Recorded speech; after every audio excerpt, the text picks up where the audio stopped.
Hello YouTube, it's Ticky's Trinkets here, and today, well, I don't know if I'm going to be uploading it the day of, but in honor of Chinese New Year's, which is coming up this Saturday, the 28th, I believe it is, January 28th, I have made a golden lucky cat.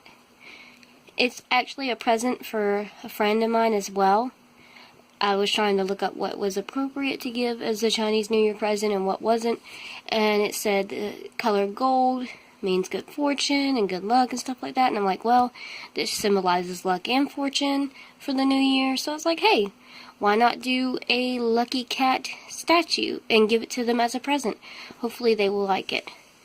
Now, I didn't do the Chinese writing on the little coin he's holding, but you know, I don't know Chinese, so I don't know what it says, and I'm not very good with writing the symbols if I attempted it. I'm trying to learn Cantonese right now, but it's hard. It's a very, very hard language. It's probably the hardest next to English.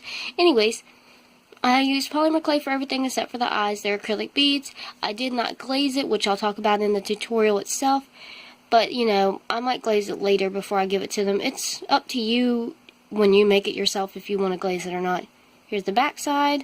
The ears are only partially blended. I could have blended them better, but I'm lazy. But it still looks really clean. And it didn't take that many cotton swabs to clean it either. But yeah, I hope you all enjoy this tutorial. Happy Chinese New Year's to all you out there who are celebrating it. Or Happy New Year's in, you know, lateness for all you Americans or anyone else out there who celebrates regular New Year's. Alright, thank you all for watching. Let's go into the tutorial now. Bye-bye. For this tutorial, you will need the following clay colors plus acrylic beads or diamonds for the eyes, or you could just use clay for the eyes if you'd like. First, we're going to take the gold colored clay, which is actually Primo. I like the color better for the Primo one. And you're going to roll out all the balls of clay you need. Sometimes it's better to visualize the body by rolling the pieces out and forming them like the body, like I did there. First, you're going to take the large ball, which is the abdomen, and you're going to roll this into a teardrop shape, like I've done right here. Next, we're going to take the second largest ball, which is going to be the head, as you can see here. And you're just going to press down about the center, so measure it with a ruler if you need to. Press down, indenting it to make it kind of concave. As you can see right here, this is where the eyes kind of dip from the nose point. And if I turned it sideways here, if you see on the left-hand side, you can see the dip. But I actually pressed it down in my hand so the back wouldn't flatten this time. Then, putting it in your hand still, use your dotting tool to indent where the eyes are going to be. Or if you're using clay, don't indent, just put the eyes on.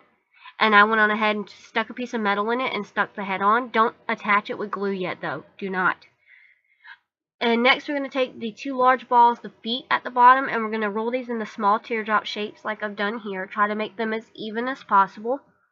These you actually do want to press with your fingers against the surface, as you can see here, to make them kind of flat. Because, you know, the cat needs to be standing on her feet. Then taking your needle tool or your X-Acto knife and indent the tootsies. We all love the tootsies. Go ahead and you can use glue or you can just blend them into the body. Just shove them on the sides. That sounds painful, but you know what I mean. Then you're going to take the second two smallest balls that I had near the bottom. These are going to be her little thighs is what I'm going to call them. Just press them down with your finger, but make sure you like press around the edges, like go around in a circle, leaving the center kind of bumped up. As you can see here, the center is still kind of rounded like a dome shape. Then you're just going to take both of these, make sure they're about the same size. Go ahead and attach them to the body, either blend them or glue them, whichever you prefer. I prefer glue because I'm lazy. Next, you're going to take the two balls, medium-sized balls on the side. These are going to be her arms. And you're going to go ahead and roll these into teardrop shapes, like I've done here. And I also kind of cut them at the smaller ends to make them kind of flat, so they'll attach more easily. Then take your pointed tool or your X-Acto blade and dent the... They're not tootsies, they're fingersies, whatever you want to call it. I just wrap the paw around the little stick part to make it curve like a Lucky Cat statue. You know, see that fancy, that sassy curve right there? Yeah, there you go. Don't glue the arm onto the head, by the way. We need to remove the head, so don't glue it yet. Now we're going to make the tail. Just take the little nub that I rolled into a teardrop shape on the side. Roll that out nice and thin like I did here. Cut it, make it flat on the side on the smaller end. And you're going to attach the flat side to the bottom of the butt. As you can see, it's actually kind of not all the way attached. See, it kind of leans off to the right. I intentionally did it like that. I hope you like that. If you want to attach it, just go ahead and attach it as it is. It's up to you. Alright, next we're going to roll out 2 teardrop shapes for the ears, and then you're going to cut these a little more than halfway to have 2 little triangles. It's okay if these are flat on one side. You want them to be flat on one side, because on that flat side you'll take some kind of pointed tool and indent to make the inside of the ears. Then you can go ahead and attach these onto the cat. You can glue them, blend them. I glued and blended just to make them more secure. Ears are delicate. Next, we're going to take the yellow clay. Now that we're finally done with the gold, we're going to roll out 2 balls, and one's small and the other one's minuscule, really, really small. These are bad measurement increments, but just roll with me. The really, really, really small one, press it down with your finger or your blade, make it really flat. As you can see here, it's nice and flat and even to the most part. Roll with it, people.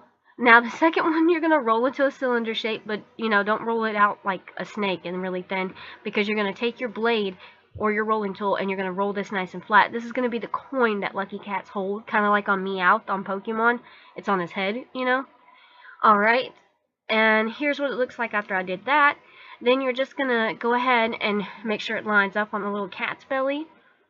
Next, you're going to take your needle tool or your X-Acto blade again, and you're going to indent lines to make it look like a coin.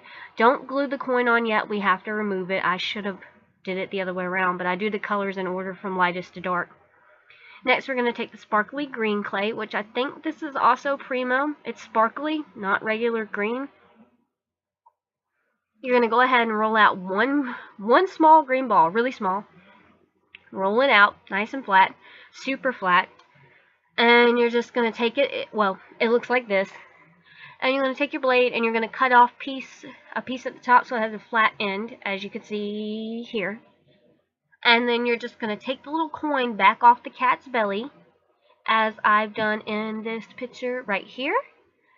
And we're going to put this up near his neck, her neckline. Kind of like a little ascot, you know what I mean? Like Freddy wears on Scooby-Doo? Yeah, you get me.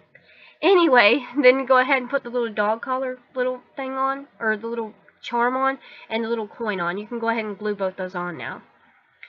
Now, we're finally going to take the red, and this is where we're going to take the head off, okay? First, although, you're going to go ahead and roll out 3 balls of red clay. Again, teeny tiny, very teeny tiny. Actually, you need a 4th ball. I forgot to include the nose. So go ahead and roll out 4 tiny red balls. The first largest one, you're going to take it and flatten it out. This is going to be the cat's collar. So you're just going to take the cat's head off where I put the metal wire at, as you can see here. And I just pushed it right over it so it would fit like a puzzle piece. Push it down nice and flat and then put the head right back on. See? Fits perfectly. It looks like a collar, and it was easy work. You didn't have to wrap it around the neck. Easy.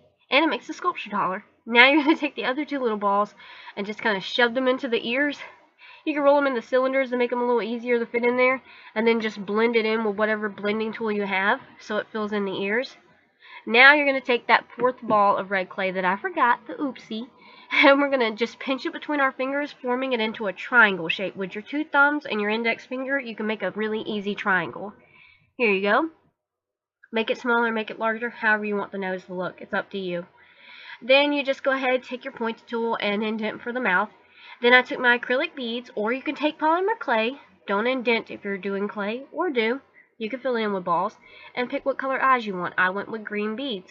Then I popped the beads back out because they're acrylic, so you can't bake those. And then just go ahead and take your rubbing alcohol and a few cotton swabs, and go ahead and clean the sculpture off. This one didn't get too dirty, so I only needed to use this many, which was 3, both ends. That's pretty good. I was pretty clean, apparently. And then you're going to go ahead and take it and bake it according to package instructions, or however long your oven takes. New pan, yay, not old and dirty. After it's baked and fully cooled off, use your E6000 or some kind of crafting glue to glue the eyeballs in, and bam, you're done. I hope you all enjoyed this. Thank you for watching.